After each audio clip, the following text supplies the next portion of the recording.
Hey guys, how's it going? My name is Adrian Reddix, and I want to talk to you today about 5 free resources I found for children's education. I know given the current climate of what's happening with a worldwide event, we can't say what it is to be demonetized. I'm not really monetized. Anyway, I know that our teachers are doing the best they can to make sure that school is continuing and making sure that the kids are engaged. But I know some parents, like myself, want to give our kids a little extra and also not just be just this draconian, boring schoolwork. So these are some fun things that me and my kids have tested.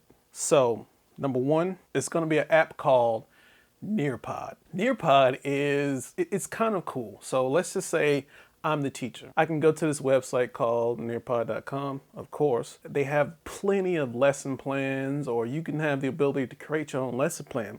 But what the genius of this is let's say I go in there and I want to look for a lesson plan on unbalanced forces. I can see, oh, I found it. So now I got the lesson plan, I created me a teacher account, and now I can email this code out to my students, or if, like I did, I had, and all of my kids have their own devices. They have an iPad too, because, I mean, it works.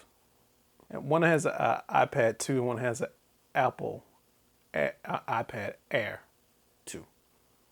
It's 2 iPads. And you can send them the code, or I have them type the code in, and then they can follow you and you can show them. It's almost like a interactive slideshow. What they do have, they have this VR section where I went to a national park, and in that you can wave your phone around or your iPad, and it's a VR. I'll put it on the screen, and it's very cool. It's very interactive, and the kids seem to have fun with that. There is a paid version. They do have some paid lesson plans, or you can create your own.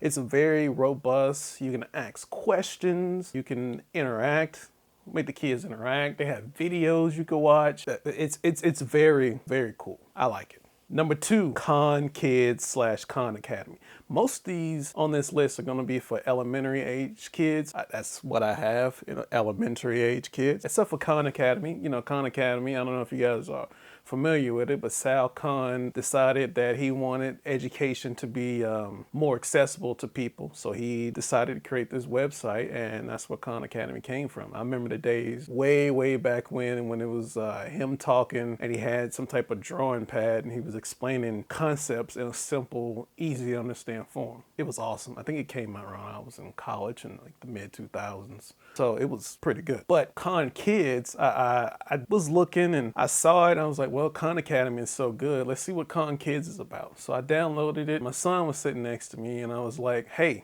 I'm not gonna tell you his name.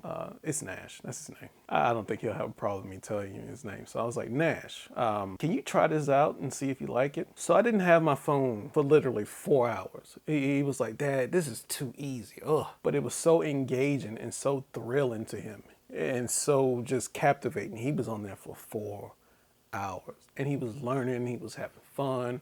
And then my daughter, who's older, she was looking like, yeah, she's getting to that age where she's too cool. She was like, let me see it. So they both got in there. She was like, well, you got to do this, that, and the other. And so for a good hour and a half, they were both passing the phone back and forth. They were very engaged with this app. It's fantastic. So Khan Kids, let me put a clip of them playing in there. I took a screen recording, so we'll insert that now.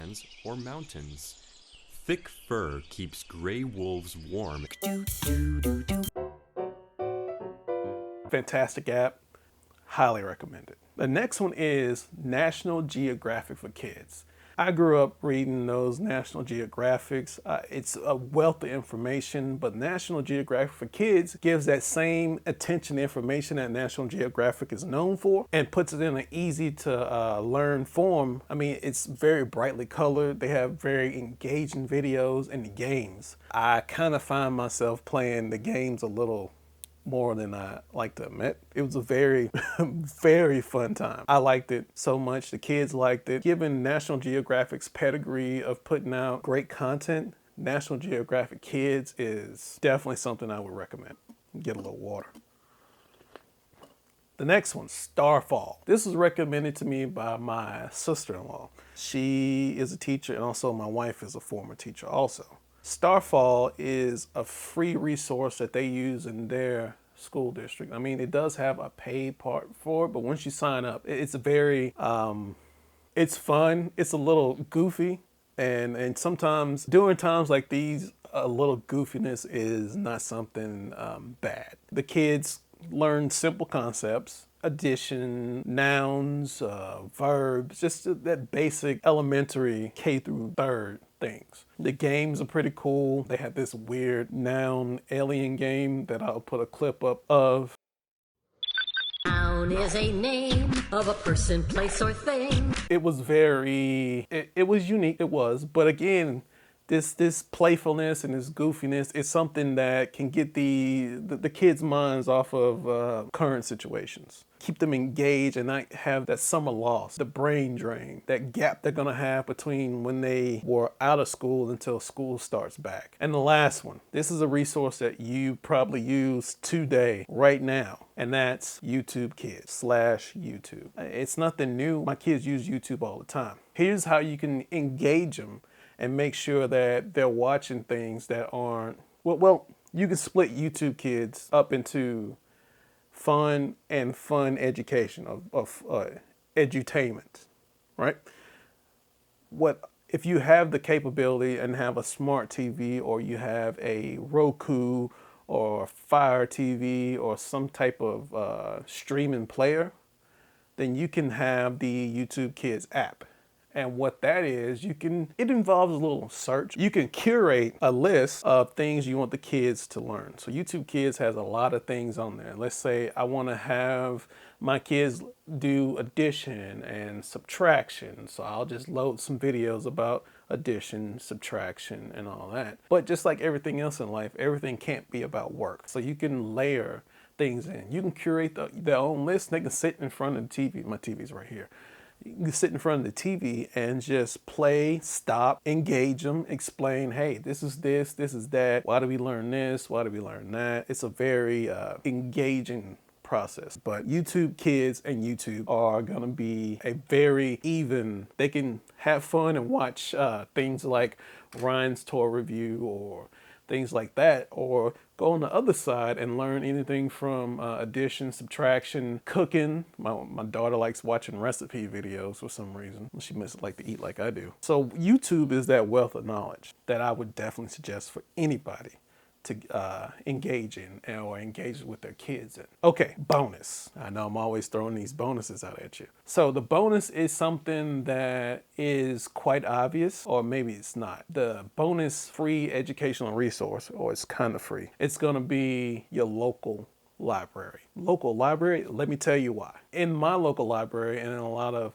libraries, the first thing I do when I move to any town, before I get into the story, the first thing I do when I move into any town is I found out where the library is and I go get my library card. Matter of fact, hold on, let me show you my library. Well, I have a library card. So I know at my library, and most libraries I go to, a lot of the librarians are former teachers, and they can answer and guide you into any direction as far as your children's education. I know one time I went in there and I was talking to one of the librarians. She was the children's ex-librarian, and she was a retired first grade teacher. She was like, we have free resources online. And I was like, free? And she was like, yeah. Just use your library card and sign in and you're good. I was like, I'm not gonna use my library card to sign in. If it's free, it's free. I don't need my library card. Went to the website. It was World Book Online for kids. And it cost like $100 a year. And I was like, well, let me do this. By you paying taxes, you get access to all this stuff. I used to work in the radio business, and we had interviewed a head librarian of that town. And she had broke it down how much money she gets and divided it by all the taxpayers in that county. And it came to that per year, a taxpayer was spending, and it varies from county and city and state, but in this particular town, it was just $10.50 a year that you were paying to use the library. And I can guarantee you, I've way overused $10.50 probably the first 2 weeks, just checking out books for the kids, checking out books for me, checking out videos, using the online resources, the online books. So your local library is a wealth of information, and you can get access to not only books, but online resources for kids. You'll have access to, if not former teachers, people that are passionate about learning and education and books. So it's a local resource that I feel that, it's a local resource that I feel that people don't utilize as much as they could. All right, guys, let me get a little water. All right, guys, that's my 5 free educational resources for you. If you have any questions, comment below. You can like, comment, and if you like my content, subscribe, and I'll catch you guys in the next one. Have a good one.